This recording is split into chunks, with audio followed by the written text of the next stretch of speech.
ที่ยวตลาดเตางอยเจ๊สวัสดีจ้าเจ๊ดาสวัสดีจ้าสวัสดีจ้าโอ๊ตวันนี้จะเห็นหน้าถึงตายทำไมเนี่ย โอ้ยอันนี้ถุงชาวบ้าน50ค่ะอันไหนถุงเท่าไหร่นี่ซาวค่ะเอาซาวเลยมีถุงค่ะถุงเดียวนั่นแหละเหม็นจังเลยประแดกคือเหม็นคือเจ้าของใช่ปะเจ้าของอะไรกันนั่นแล้วล้างแล้วมันยังบ่ร้อนผิดโน่อย่าลืมเป้าอย่าลืมดับไฟดูจ้าเพราะเราเป็นห่วงเจ้าอยู่เด้อฟังเสียงเจ้าเก่าวันนี้ยังเห็นหน้าขอบคุณค่ะไปเที่ยวบ้านนางงอยมาบุญพระเวทม้วนขนาดวะคนหลายม้วนแค่แล้วคนหลายวะรถโตโลยก็เอาการข่าวมาดูให้ใครคลิปอยู่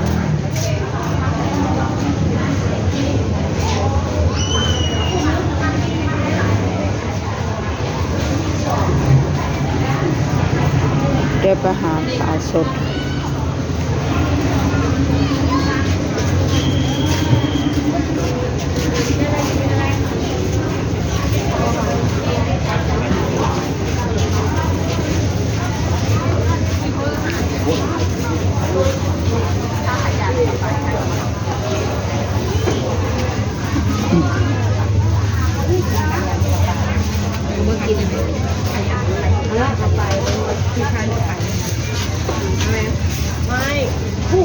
100 110 150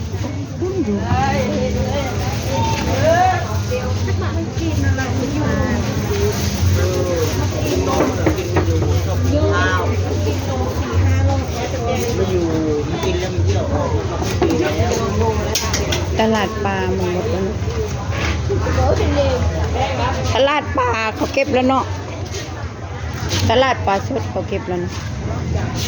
เก็บแล้วบ่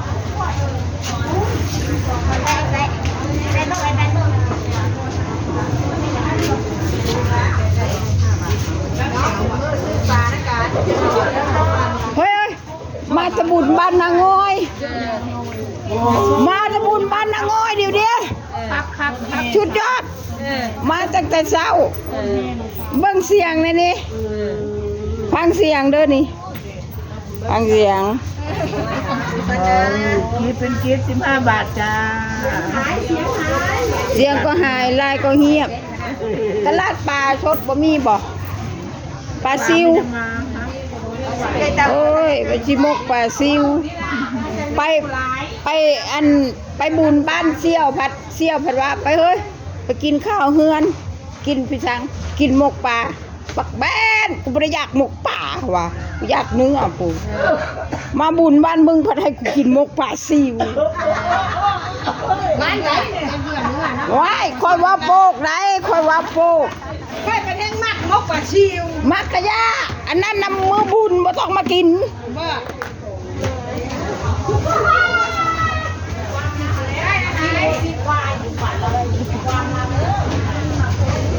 แม่ความคอยแท้มันอยู่ที่ต้นค่ะมะนาวกเตนอายุยุ้ยอายุบอกบักแตงหนูอ่อนนะ10 บาทเอาไปต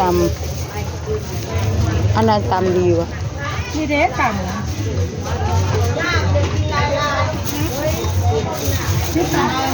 นี่ประเดี๋ยว20 บาทบ่เนี่ยบ่แม่น10บ่เอ้ย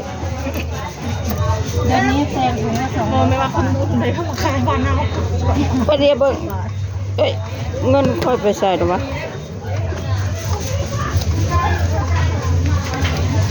ใหญ่ด่าตลาดตรงไหนย้อย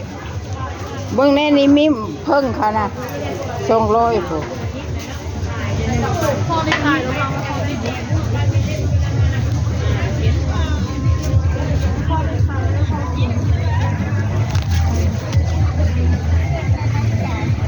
พี่ดูหน้าไม่ได้มาตลาดเนาะปกติเรามาซื้ออยู่เลยถ้าวันส่งเสริมหน่อยกิโล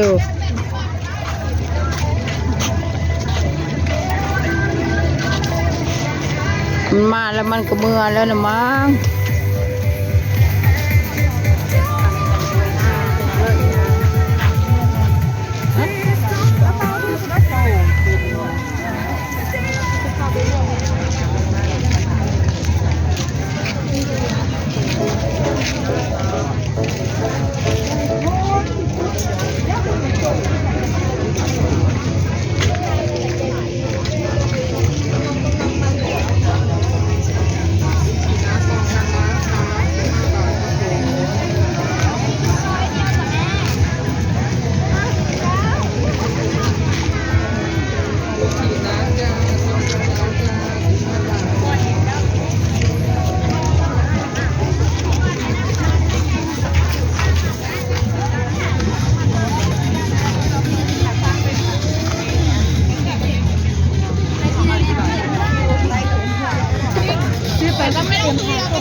คนตลาดเตางอยไม่เยอะ 240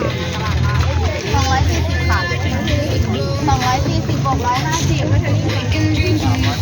390ค่ะพี่ลองดูได้นะพี่ถอดรองเท้าเข้ามาดูได้เลย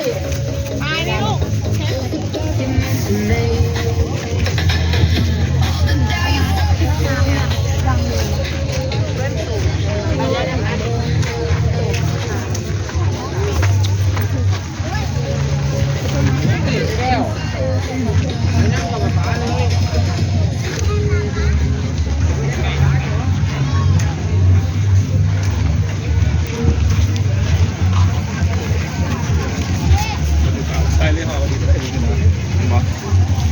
ปลาส้ม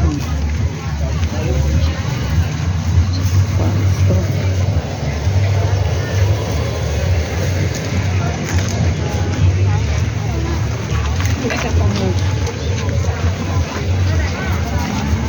คืออะไรอ่ะ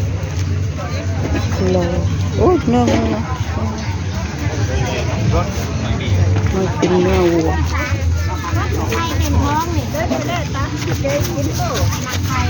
ตาไป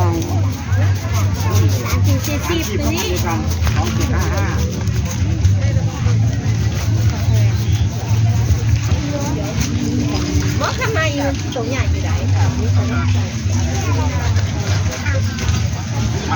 มันจะแพงหน่อยแต่ว่ามันสด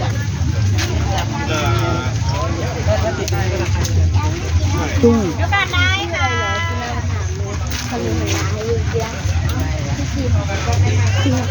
80 บาท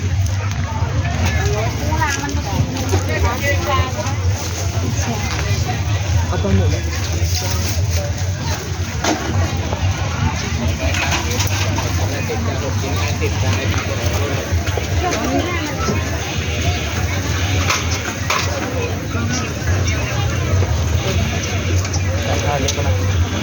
เอาอีกอ่ะ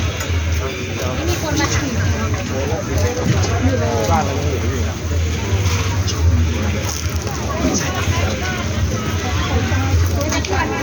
50ได้ค่ะ มาใหม่ๆเขาขายเป็นชิ้นบอกชิ้นเท่าไหร่ ชิ้นละ10 บาทจะ6 ชิ้น50ได้ค่ะ6 ชิ้น50 บาท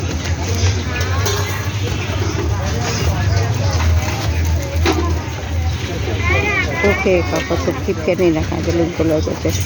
กดติดตามให้คุณยายด้วยค่ะขอบคุณค่ะ